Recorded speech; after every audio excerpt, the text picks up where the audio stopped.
Let's start with the question everyone has on their mind.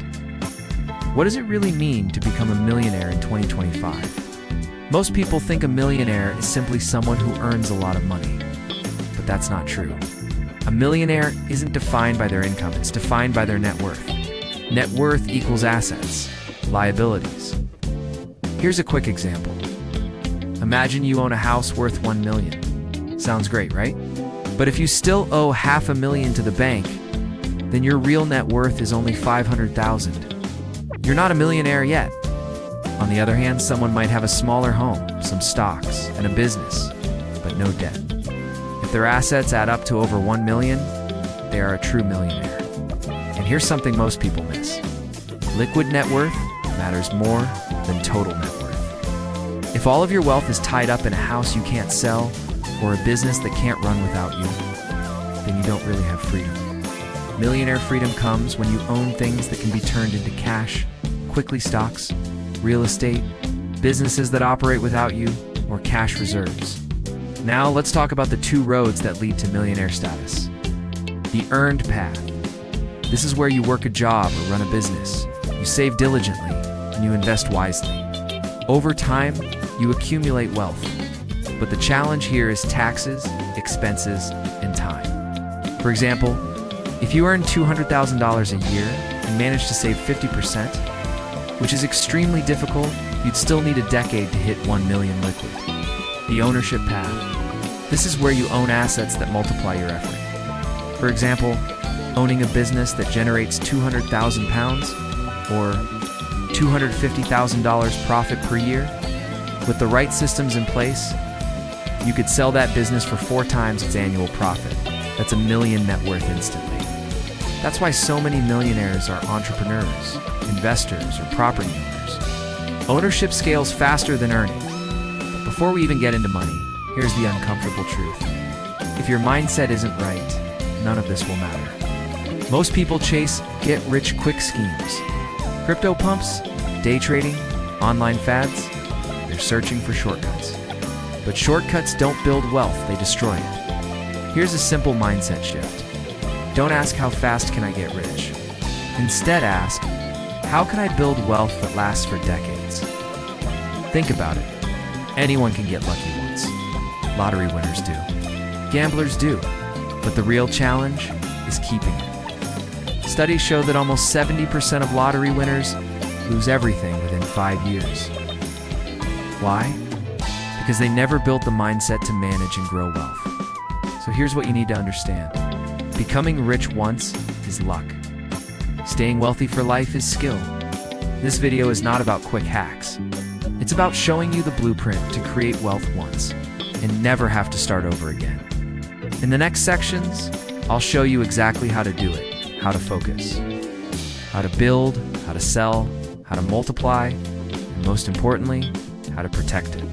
One of the most dangerous myths you've probably heard is this. The average millionaire has 7 income streams. Yes, that's true, but only after they became millionaires, not before. Here's what actually happens. In the early days, millionaires go all-in on one focus area. One skill, one business, one opportunity. They pour everything into it until it succeeds. Only after they've built a strong foundation do they diversify into other income streams. Think of it like planting trees. If you plant 7 seeds but water each with a tiny cup every day, none of them will grow tall. But if you pour all your water into just one seed, that tree grows strong and tall. And once it produces fruit, you use those fruits to plant and water more trees. That's exactly how wealth works. Focus first. Diversify later. Now, let's talk about the emotional roller coaster. Every entrepreneur rides the 5 stages of the wealth journey. Uninformed optimism. This is the honeymoon stage. You're excited. You think this business idea is genius? This investment can't fail. I'll be rich in no time. Everyone starts here. Informed pessimism. Reality sets in. You realize it's harder than it looked on YouTube. There are hidden costs, unexpected challenges, and long hours. This is where doubts creep in. The valley of despair. This is the lowest point. You feel stuck. Nothing seems to work. Many people give up here and jump to another shiny idea. But guess what? That new idea will also pass through this valley. People who quit keep restarting the same cycle forever. Informed optimism. If you keep pushing, something changes. You begin to understand the real game. You see the systems behind success. You gain confidence not because it's easy, but because you now know what it takes. Achievement. This is the breakthrough. You start seeing results. You have a proven process that works, and you're finally reaping the rewards. Most people never make it past stage 3. They hop from crypto to dropshipping, to real estate, to Amazon, FBA, always quitting in the valley. That's why they stay broke. The winners are those who endure long enough to reach stage 5. Think about Elon Musk, Jeff Bezos, or Richard Branson. They didn't build 7 income streams at the start. They focused on one. Amazon began with books. Tesla began with 1 car. Virgin began with records. Only later did they diversify.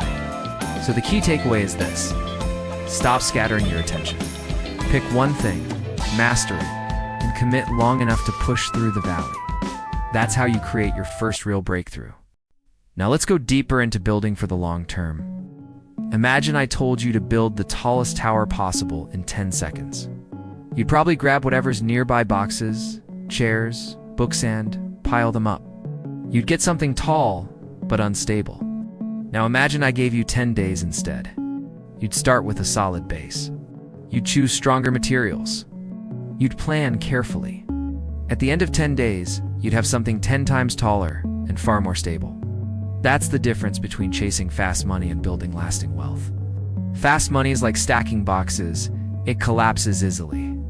Lasting wealth is like building with bricks. It takes longer, but it endures. This is why so many businesses fail. People chase viral trends, copycat ideas, or shortcuts. But they never build foundations. The foundation of wealth is solving problems for people who are desperate for a solution. This brings us to the idea of the hungry market. Here's the truth. Markets matter more than products. You can have the best product in the world, but if the market isn't hungry, you'll struggle.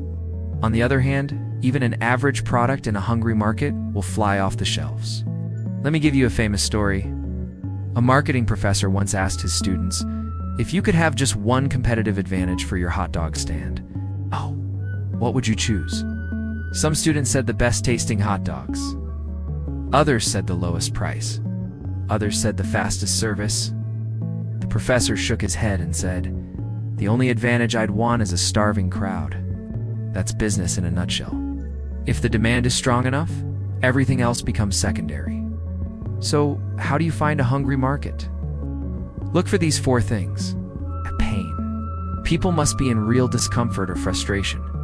Not a nice to have, but a must have.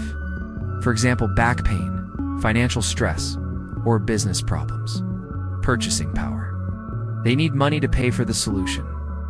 A brilliant idea for broke students won't work if they can't pay. Easy to target. You must know where to find them in line groups, job titles, communities, or platforms. Growing market. If the market is shrinking like DVDs or printed newspapers, it doesn't matter how good your offer is. Think of companies like Zoom during 2020. The world suddenly needed video calls. That was a hungry market. Or think of fitness during New Year's resolutions. People want results fast. If you want to build long-term wealth, always start with the crowd, not the product. Once you find a starving audience, you can adjust your offer until they're ready to buy. So let's say you found your hungry market. What's next? Creating an offer they can't refuse? An offer isn't just a product. It's the combination of product, price, guarantee, delivery, and promise. It's how you wrap everything together so people say, I'd be crazy not to buy this. Here's a simple formula called the value equation. The dream outcome. What do they want most? The perceived likelihood of success. Do they believe you can actually deliver? The time delay. How quickly will they get results? The effort and sacrifice. How much work do they have to do themselves? For example, compare these 2 offers. A 50 pounds ebook on healthy recipes. Will it help someone lose weight? Maybe, but it feels uncertain, slow, and effort-heavy. A 5,000 pounds personal training package with guaranteed results in 90 days. More expensive?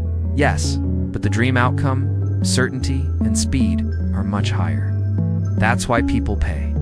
The point is, people don't just buy the product. They buy speed, certainty, and ease. Now, once you've crafted an irresistible offer, you need to market it. Marketing is simply making sure the right people know about your offer.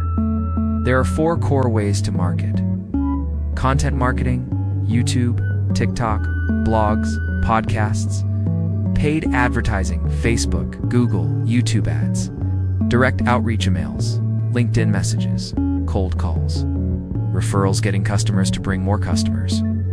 Here's the key: you don't need all 4 at once. Pick one and master it. Many businesses hit 7 figures with just one channel. For example, Gymshark grew almost entirely through influencer partnerships. Others dominate YouTube. Some crush it with ads. And finally, sales. Marketing gets attention. Sales turns attention into revenue. In the early stages, you, the founder, must do the selling yourself. Why? Because nobody else will have your conviction. Nobody else will understand the product as deeply as you.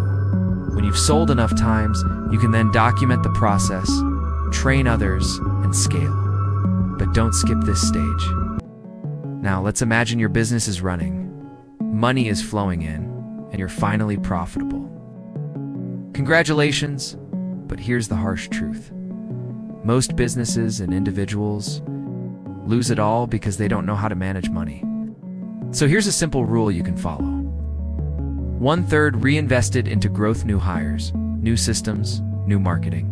1/3 saved as reserves for emergencies, downturns, or opportunities. 1/3 for your lifestyle, so you can enjoy the journey. This balance ensures you keep growing, you stay protected, and you also live well. But let's go deeper. The real wealth multiplier is compounding. Compounding means growth builds on top of growth. If you invest $100 and it grows 10% a year, in year 1, you have $110. In year 2, you earn 10% on $110, making $121. Over decades, this snowballs into millions. Warren Buffett made more money in the last 10 years than he did in the first 40 years of his career. Why? Because compounding accelerates over time. The longer you stay in the game, the bigger the snowball. This is why consistency beats intensity. Getting rich once is possible for anyone. Staying wealthy requires patience. Finally, let's talk about reputation and brand. Think of your reputation like a bouquet of flowers. Each positive action adds a beautiful flower, but one rotten flower can spoil the entire bouquet. That's why you must guard your reputation as closely as your money. Brands like Rolex, Apple, or Louis Vuitton spend decades building reputation.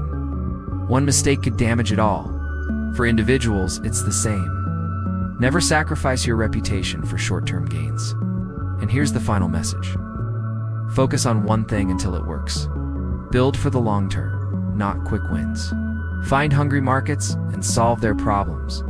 Create irresistible offers and learn to sell. Manage your money wisely and let compounding do its magic. Protect your reputation as fiercely as your wealth.